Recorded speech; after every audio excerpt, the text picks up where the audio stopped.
Principal Dr. John Badi, Mr. Rahul Maman, Mr. Samir Matle, Dr. Ritu Mesa, and Ms. Anne Susan Alias, distinguished faculty, junior members, alumni, guests. Let me begin by emphasizing what a great pleasure it is to be back at college. And it is a great honor to be invited to deliver the first MRF Distinguished Alumni Annual Lecture. I've always thought of myself as a chowkidar, but I'm delighted to know that others can see me as a nightingale, so that's my big takeaway for today. So thank you. Now, this venerable institution has left its imprint in many ways on the making of modern India. I would emphasize, however, that its contribution in the realm of foreign policy has been particularly strong. Scores of foreign service officers have passed through its gates over the decades, and currently both the External Affairs Minister and the Foreign Secretary have had the privilege of studying here. As indeed have our present ambassadors to the United States, to Russia, to France, to Canada, and Switzerland, amongst others. The list is much longer. And in fact, if you think about it, our alumni includes 3 foreign ministers, a minister of state, a national security advisor, and numerous distinguished foreign secretaries and ambassadors. And may they keep growing. Now, it is natural that the theme of my talk should be on foreign policy. But rather than inflict another learned analysis of the state of the world, what I would like to do today is to approach that subject from a very different perspective. After all, most of you may not be directly connected to foreign policy in your current or future occupation. But my message to you is that whatever you do in life, the influence of external events will be very considerable. There are few activities that are immune from the globalized world. Keeping this in mind, I would like to talk today about what to the average person is a good foreign policy. Perhaps we overcomplicate the answer by confusing the sensible pursuit of interest with very complex formulations. So forget the terminology and just look for the gut answers. A good foreign policy must work for you all, and I include those right here listening to me. Your everyday needs from the world must be better met. And since we are a collective as a country, our national security must be assured. As that is done, the pursuit of our aspirations must be facilitated. Foreign policy being the link to the outside, it should enable us to draw what we seek. This could be in terms of technology or capital, best practices, or even work opportunities. And obviously, we would all like to be strong. We'd like to look good, and we would like to feel appreciated. Any policy which ensures all these goals has a lot going for it. It doesn't necessarily have to sound nice. It must simply pass the smell test.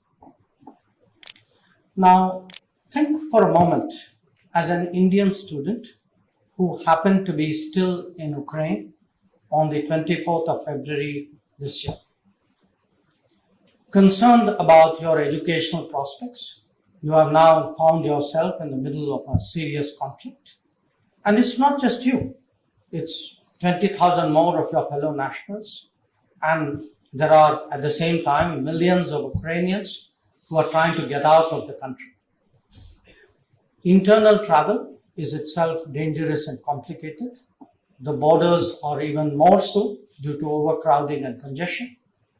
And in the highly impacted cities, there is even the physical danger of just stepping out in the open due to shelling and airstrikes. Now, this is when you really look to your government for support and for extrication. And indeed, this is when the entire foreign policy apparatus swings into action as it did through Operation Ganga. It does so by facilitating transport, and this includes trains and buses. It intervenes at the highest levels in Russia and Ukraine to ensure the ceasing of fire for safe passage.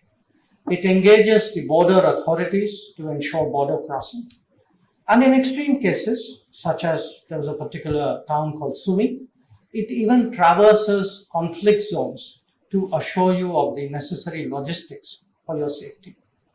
And once you are out of Ukraine, it works with neighboring governments of Romania, Hungary, Slovakia, and Poland, and Moldova to establish transit camps, to utilize their airfields, and to organize the flights which are required for your safe return home. Now reflect for a moment on these efforts, the interventions, the relationships that at various levels that have gone into this, starting from the very top, and think of what it needed to make all of this happen. Well, let me give you a second example. I go to Kabul on the 15th of August 2021, last year. Now, for whatever reason, imagine that you found yourself stranded in the middle of the city when the Taliban took over. A huge effort was made by the Indian government to bring exactly such people home. Quite apart from navigating a city now controlled by Taliban checkpoints, you could well ask how difficult could this be? But let me tell you how difficult it was. It was as challenging as combining access to a secured American base that was on edge, surrounded by desperate Afghans and suspicious Taliban, of using Tajik rear support for very rapid responses, of accessing Iranian airspace at short notice, and of quietly utilizing Qatari facilitation. Now, there were some of our nationals who were beneficiaries of seats in flights run by the US, France, UK, or the Emiratis, and all these were very delicately negotiated. Now, this might seem, even from my account, as exceptionally complicated logistics, but it was really more than that. Behind it were years of relationships that really delivered at a time of need. Equally important, this represented the efficacy of a flexible and pragmatic policy, Indian policy of multiple engagement. Now, the Operation Devi Shakti flights from Kabul may have been stressful, but they were still manageable at short notice. Much more daunting was India's challenge in the face of demands generated by the COVID pandemic. The Vande Bharat mission brought back millions of Indians from multiple countries through air, sea, and land. It is, in fact, the largest recorded evacuation exercise in human history. The movement of people itself was only the tip of the iceberg. Behind it were a complex set of activities that included organizing, gathering, testing, housing, even feeding those who are waiting to be repatriated. Starting first at Wuhan and then moving on to Italy and beyond, this involved an intensive engagement with the authorities, local, provincial, national, and it covered everybody from tourists and students to professionals and workers, even pilgrims, fishermen, and seafarers. And it was not just limited to Indians coming back. Many staying abroad, in the Gulf, for instance, were given support directly or by interceding with local governments. Here too, the results of cultivation by political leaders and diplomats paid off. An example in public health during the same period is equally instructive. When the first wave of COVID hit India in 2020, we scrambled across the world to secure PPEs, masks, and ventilators. And we did so in a seller's market as the demand far exceeded supply. ingredients for the pharmaceutical industry with escalating requirements were also greatly sought after. And commerce by itself was not adequate in such circumstances. In fact, contacts were needed for effective access. The second wave in 2021 saw a similar spike in demand for oxygen and specialized medicines from abroad. Locating, negotiating, and contracting supplies became the priority for Indian diplomacy. And it really bent its back to deliver.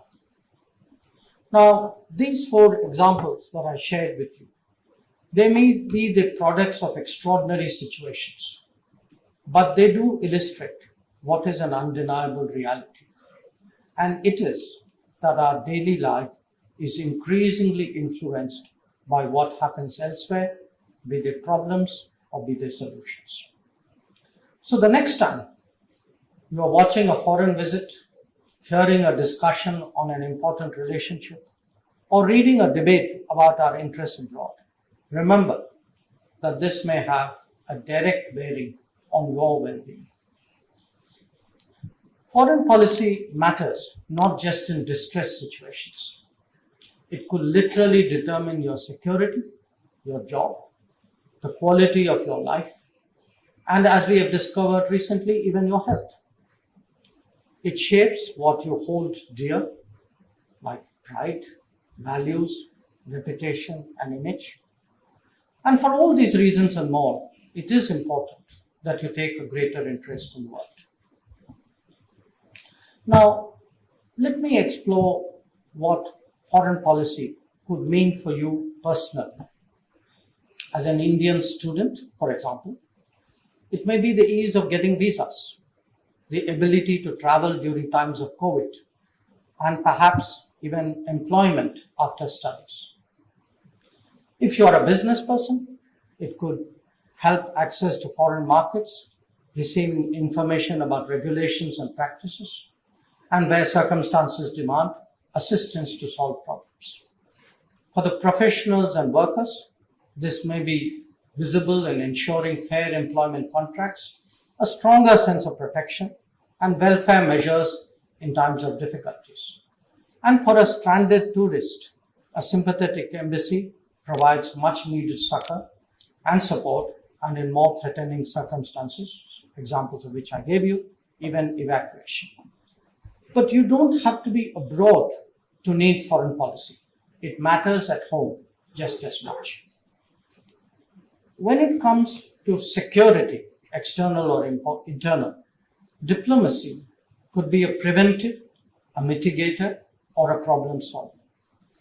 It can help raise awareness of a shared threat, just as it can find partners against common dangers. So, if you are a soldier guarding our frontiers, or a policeman grappling with terrorism, a good foreign policy makes your life a little safer.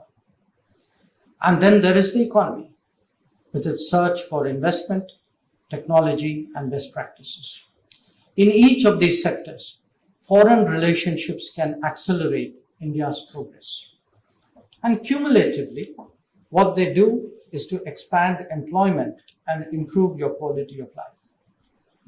Whether it is cooking oil or ulcers that are imported, or a smartphone that is produced collaboratively, a larger policy decision has just made some difference to your purse.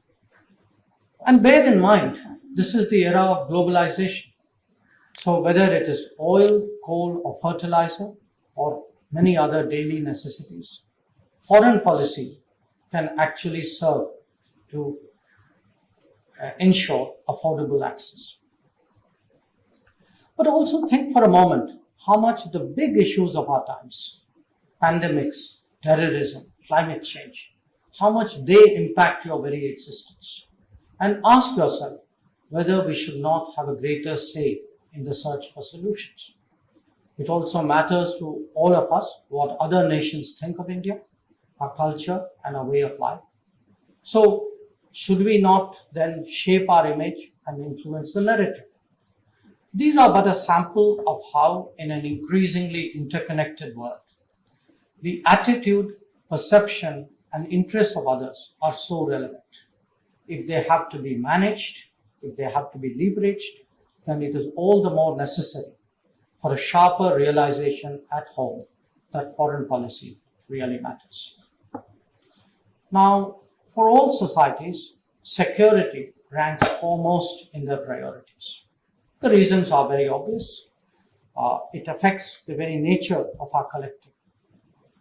India faces more than its fair share of external challenges, in part because so many of our boundaries have not been settled. Given the serious repercussions, diplomacy is also very relevant to ensuring peace and tranquility, if not more. In that sense, it is a critical support for defense. Most of the time, it is in fact the first line as a preventive. On occasion, it is also a backup as a mitigator. Indeed, the achievements of foreign policy in stabilizing the neighborhood are very much the basis for progress and development at home.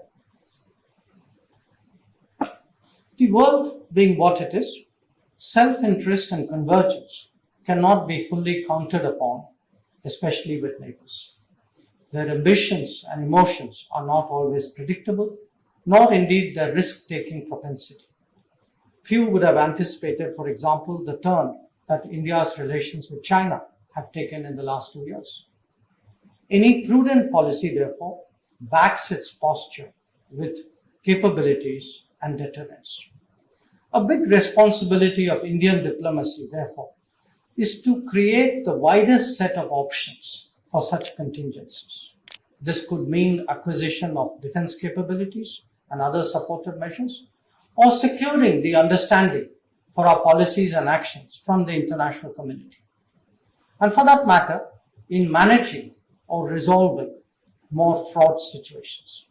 So let us look at how all of that has worked in the last few years.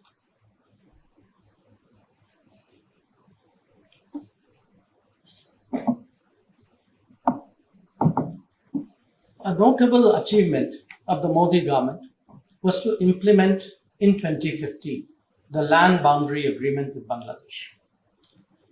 In conjunction with the resolution of maritime differences, this has had a positive impact on the security situation in the East. More than that, it has opened up possibilities for economic cooperation and connectivity for the entire sub-region. The beneficiaries are not just India-Bangladesh trade and travel, and that involving even Nepal and Bhutan, but also the northeastern states of India. A very different challenge is being faced on our western boundary vis-à-vis Pakistan. On that front, the initial goal of diplomacy was to expose and delegitimize Pakistan's cross-border terrorism. When counter-actions were required, such as in Uri in 2016 and Balakot in 2019, effective diplomacy ensured global understanding of India's actions. Where China was concerned, the diplomatic interactions that are going on in parallel to the military stand-up since May 2020 illustrate that foreign and defense policies are really joined at the hip. Here too, the value of global support and understanding is self-evident. The leveraging of a multipolar world has been particularly visible in terms of weapons and technologies needed by our defense forces. That a Rafale aircraft acquisition from France can take place at the same time as that of an MH-60R helicopter or a P-8 aircraft from the United States, the S-400 missile system from Russia, or the spice bombs from Israel, speak volumes of our nimbleness. These are typically accompanied by military exercises and policy exchanges that bring about greater strategic comfort.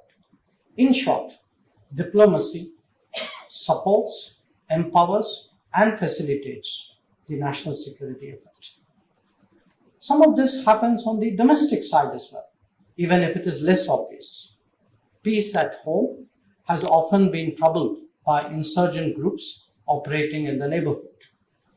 Adept diplomacy, however, has effectively discouraged neighbors from providing shelter or support, with one notable exception, of course. Separatism and fundamentalism have also been propagated from destinations of harm, just as violence is sometimes rationalized. The protections of free speech are misused, usually in the name of democratic rights. So when arguments and persuasion reach limits, other forms of displeasure sometimes need to be expressed. Our overall posture does radiate the message that India will no longer be a soft target, and diplomacy, in that sense, is not always a pleasant business.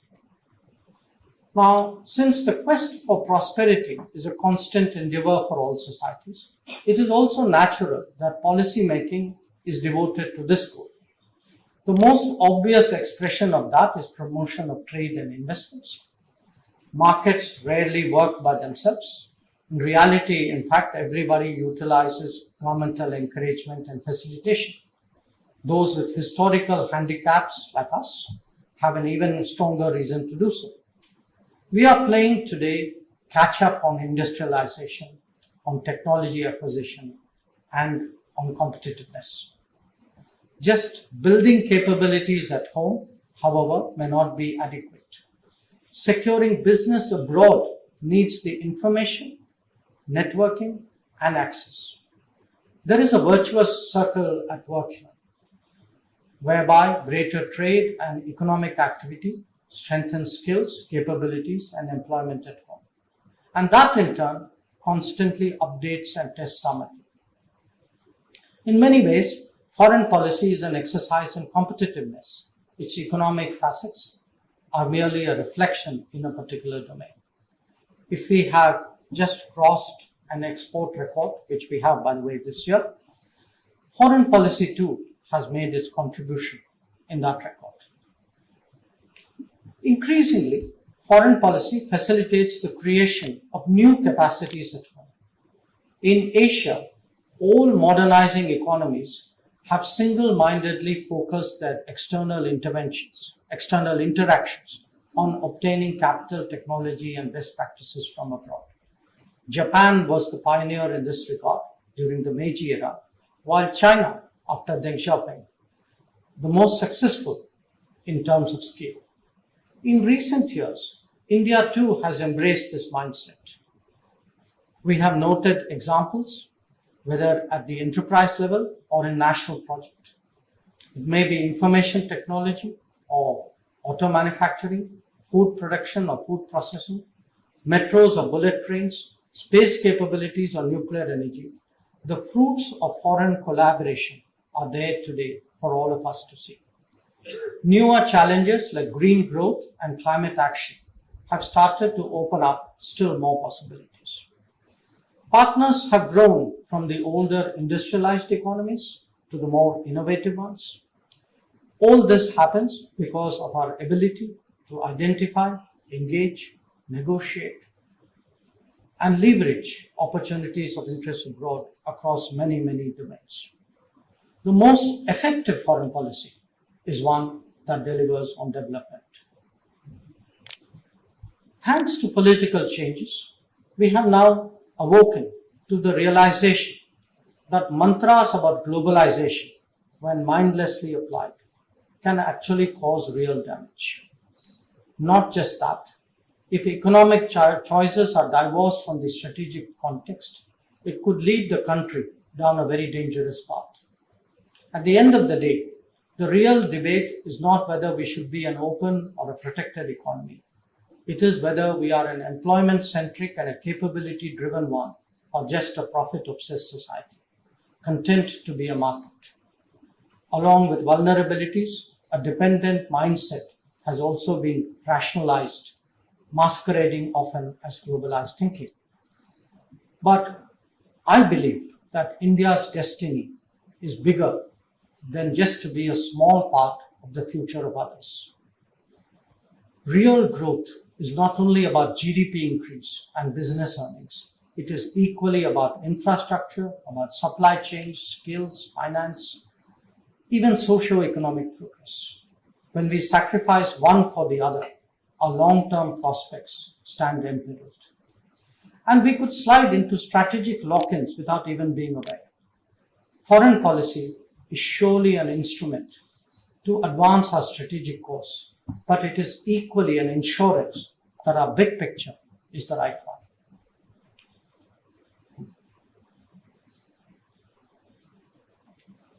In an era of more interdependence and even interpenetration, it is also to be expected that all nations would seek to expand their zones of deep influence beyond their national boundaries.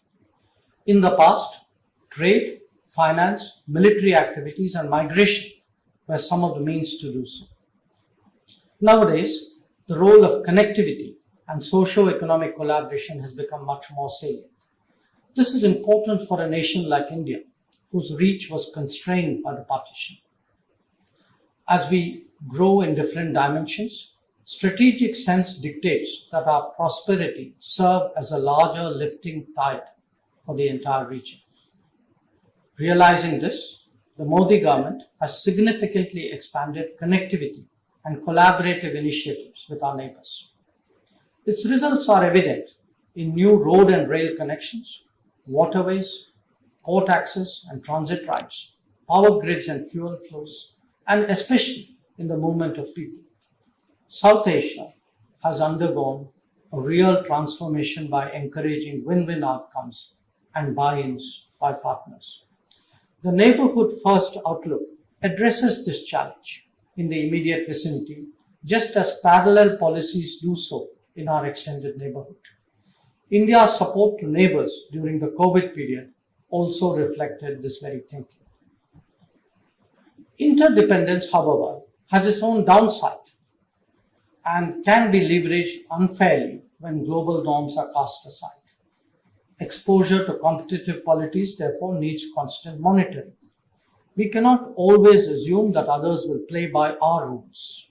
For that reason, as an interpreter of the world, diplomacy is also the voice of caution. It informs people of the risks and pitfalls, even as it explains opportunities. And doing so in a systematic and organized manner is actually very much a part of formulating strategy.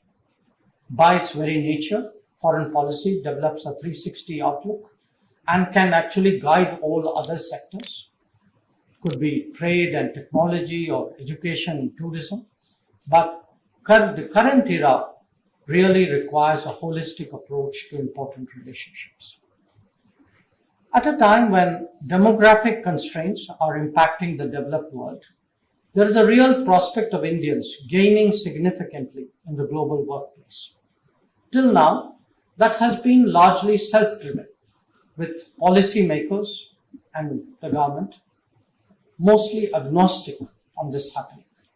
However, a conscious effort at bringing our human capital into play on the world stage can actually create a very different set of outcomes. Employment prospects of Indian students studying in the US, in Canada, Australia, or Europe are now very prominent in our agenda in interacting with these countries.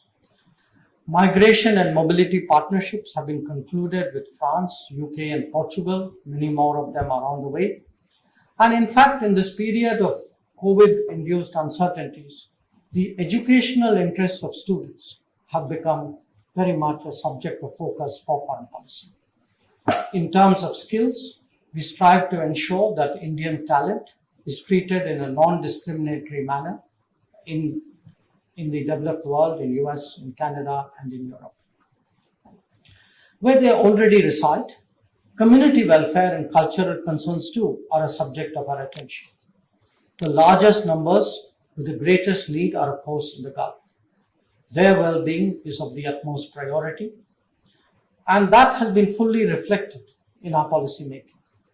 The liberal usage of the Indian Community Welfare Fund speaks of a strong sense of responsibility towards them, as do programs for job training and creating facilities for those in distress.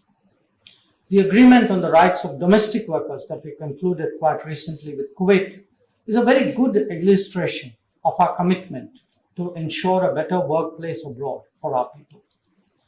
endeavors to get back social security payments made abroad is another example. Indeed, making it easier to get work visas has become much more central to our diplomats' efforts. This mindset, in fact, goes much further up the chain, starting from how much easier it is now to get passports at home.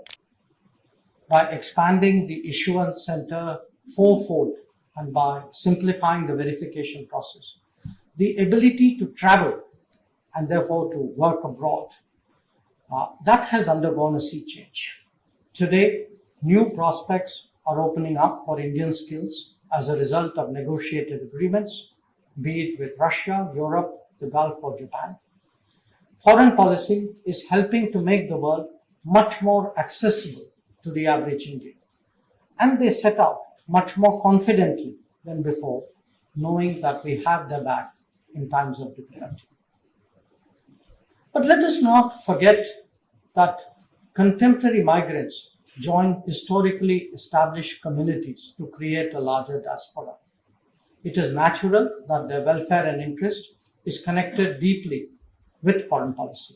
In a more globalized world, they inevitably emerged as a more effective bridge for us with the outside.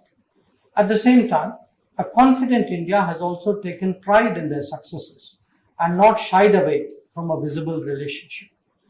The 2014 event, which many of you would remember at the Madison Square Garden, marks a new era in our diaspora connectivity. The role of the diaspora has acquired a greater value at both ends of the chain.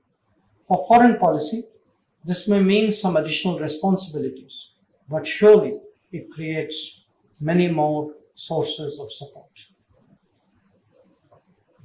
Sensible foreign policy obviously have to address bread and butter issues.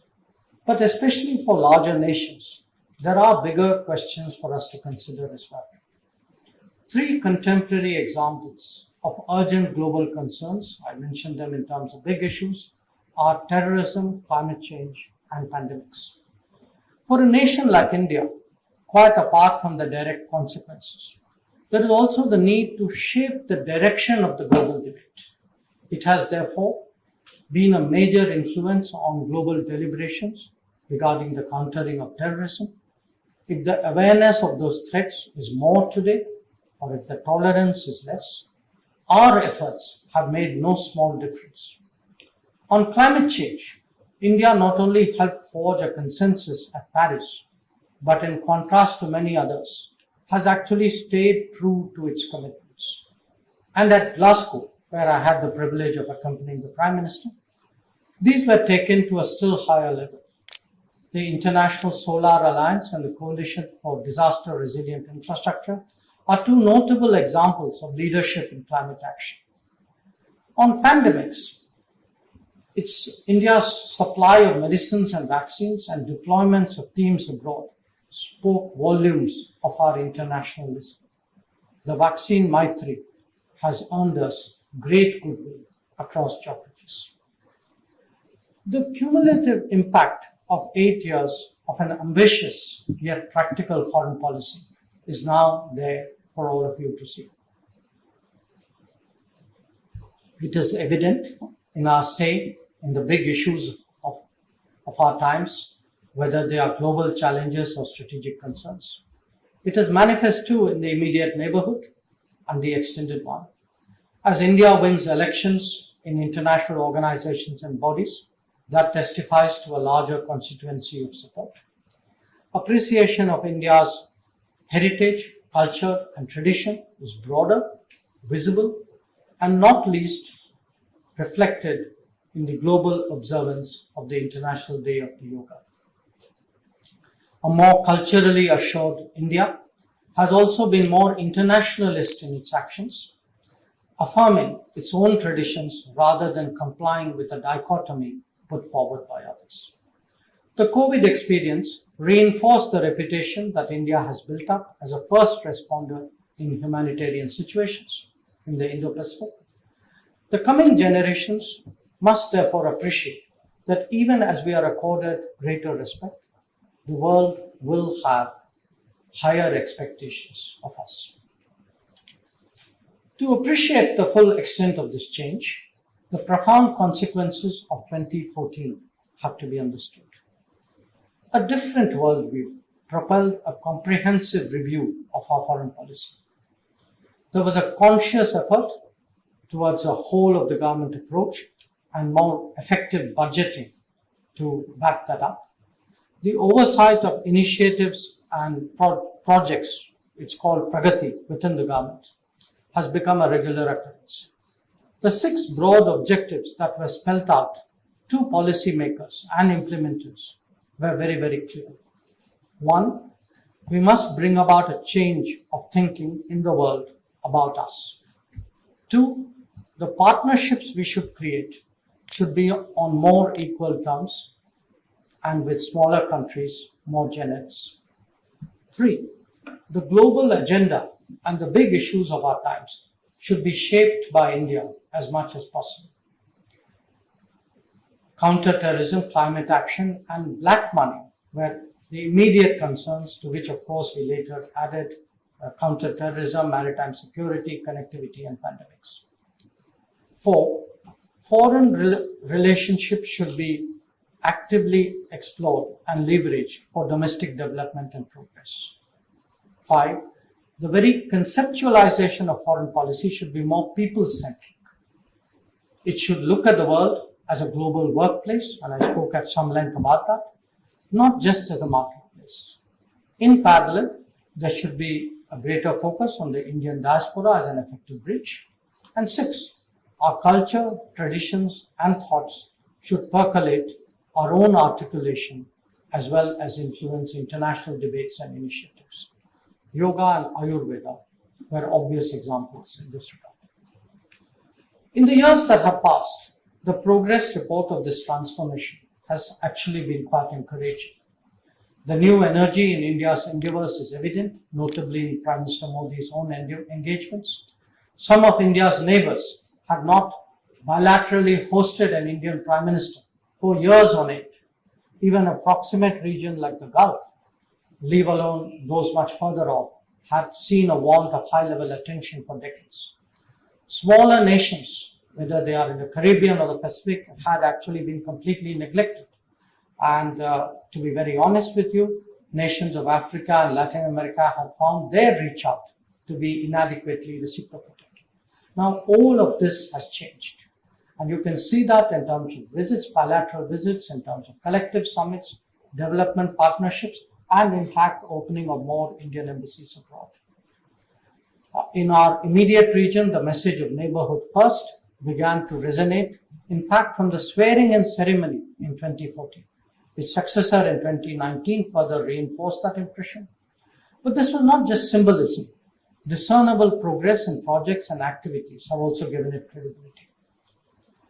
So, what then of grand strategy, which is a concept which is so closely associated with international relations?